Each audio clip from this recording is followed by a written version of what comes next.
Ito ay rated SPG. Striktong patnubay at gabay ng magulang ang kailangan. Maaaring may masiselang tema, lengguwahe, karahasan, sexual, horror o droga na hindi angkop sa mga bata.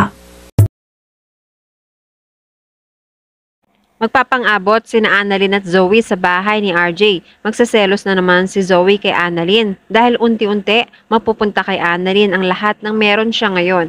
Mas papabura ni RJ si Annalyn at mas lalong magagalit naman si Zoe. Magandang araw at welcome back sa aking channel, mga kaganapan sa abot kamay na pangarap. Dahil naghihirap si Moira, nakiusap siya sa may-ari ng karinderya na makikain siya at bukas na niya babayaran. Dodoblehin pa niya ito. Nakilala siya ng babae. Siya pala ang binato ng barya ni Moira. Siya ang nagmagandang loob pero siya pa ang nilait ni Moira. Hindi man lang nagsorry si Moira. Sensitive raw ang babae. Real talk lang naman siya. Nanghiram pa si Moira ng cellphone pero nagalit ang babae dahil nasabi ni Moira na mayaman siya. Pero cellphone lang wala siya, na-imbyerna na si Moira. Pasalamat pa ang babae dahil kinakausap pa niya ito. Nilait na naman niya ang babae at tagalinis lang naman ng banyo ang sangkatulad niya. Lahat ng mga tao rito, narinig siya ni na Diyosa at siyang Susan dahil dito pala sila kumakain. Inaasar nila si Moira. Nabusesan nga nila si Moira dahil galing sa ilalim ng lupa. Nagtatawanan sila dahil ang baho ni Moira. Pulubi, extravaganza ang datingan ni Moira. Mayabang pa rin si Moira, kahit ganito siya, mukha pa ring pulubi ang dalawa kaysa sa kanya. Sabi pa ni Chang Susan, nagpa-practice na si Moira na makulong. Nagkakahamunan sila at parehas matatapang sina Diyosa at Chang Susan. Kaso ayaw nila patulan dahil ang baho ni Moira. Nagsibalikan na sila sa pagkain pero kinuha ni Moira ang wallet ni Chang Susan. Nagtatakbo siya hanggang mahulog siya sa imburnal. Nagvideo agad si Chang Susan para i-share sa mga Susanatics niya. Nabagay si Moira sa imburnal dahil kasing baho ng ugali niya. Sa kanya na ang wallet dahil wala naman nitong lamang pera. Mayabang pa rin si Moira. Mabaho lang siya dahil nahulog siya pero sina Diyosa at Chang Susan habang buhay silang mababaho. Walang gustong tumulong kay Moira dahil sa sama ng ugali niya. Humihingi siya ng tulong pero iniwan na lang siya ng mga tao at umalis na nagtatawanan. Sa kabilang banda, inamin ni Carlos na sinubukan niyang sabihin kay RJ pero hindi niya kinaya. Sinabi rin ni Lindon na ipagpatuloy niya ang ganitong dalahin ng paghihirap na nararamdaman niya. Pero sana walang sabihin si Moira. Nagtataka si Lindon kung hindi ba sila magkaibigan ni Moira. Inamin ni Carlos na hindi talaga sila magkaibigan at parehas lang silang lasing noon. Naguluhan bigla si Lindon at nalilito siya. Nilinaw niya ang sitwasyon. Hindi sila magkaibigan pero nag-inuman sila pero wala silang relasyon ni Moira. Sumulpot naman si Robert at narinig niya ang parteng yon. Tinanggi agad ni Carlos yung kinukwento niya kay Lindon.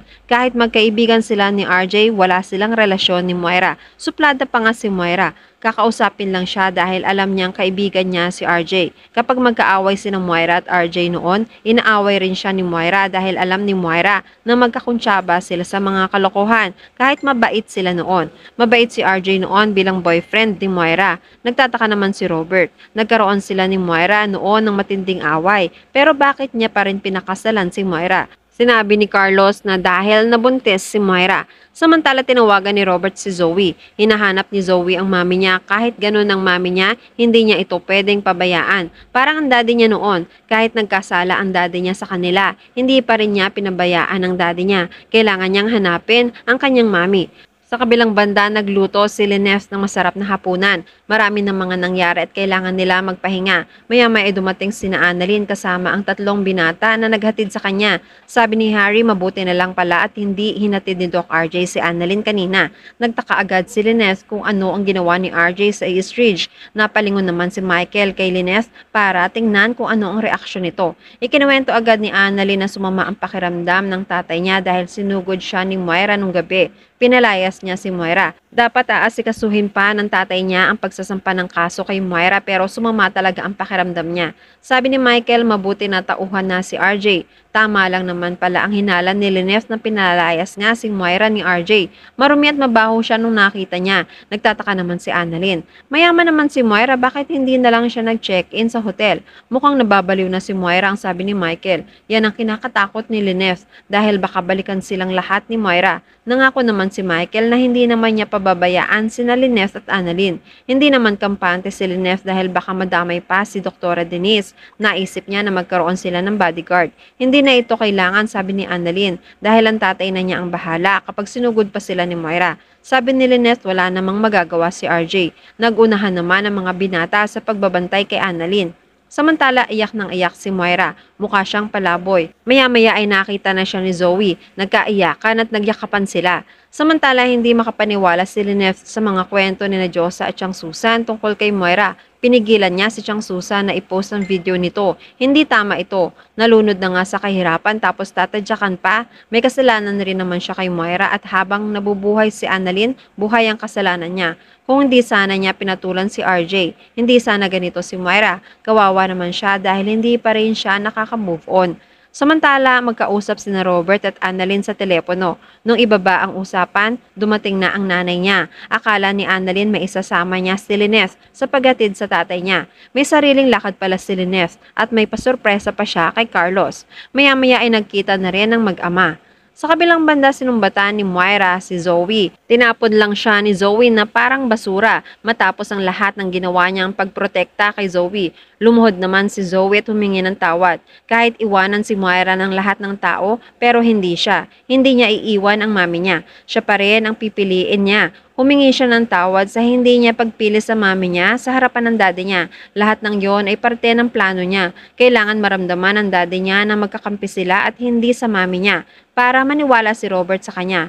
Paano na sila kung parehas silang palalayasin ni Robert at paano nila malalaman kung ano ang balak niya? Napaiyak si Moira. Akala niya nilaglag na siya ni Zoe. Pero kahit nangyari yon, hindi pa rin niya nagawang ipahamak ang anak. Poprotektahan niya palagi si Zoe. Nag-usap sila na babawi sila. Sa teaser, makikita na ni Giselle sina Zoe at Moira at nakaramdam siya ng mali. Malalaman na niya na pinalayas na si Moira ni Robert dahil sa CCTV footage na napanood nito. Sa galit ni Giselle, lalapit siya kay Moira at isusubsob nito ang muka sa platong kinakainan ni Moira. Samantala, mag-sleepover naman si Annalyn sa mansyon ni Robert dahil wala si Zoe. Makikiusap sina Robert at Annalyn kay Lineth na payagan si Annalyn. Papayagan siya ni Lineth pero mukhang masama ang loob ni Carlos. Susuotin naman ni Annalyn ang mga pantulog ni Zoe hanggang sa maabutan siya ni Zoe na pinakailaman ng mga gamit niya. Magsaselos naman si Zoe dahil si Annalyn na naman ang papaboran ng kanyang daddy. At yan ang mga pakakaabangan natin sa abot kamay na pangarap. Kung gusto niyo ng mga ganitong klase ng video, please like this video and please subscribe to my channel. At pakihit mo na rin ang notification bell para ma-update ka kung meron tayong mga bagong uploads. Maraming salamat sa inyong panonood. Paalam!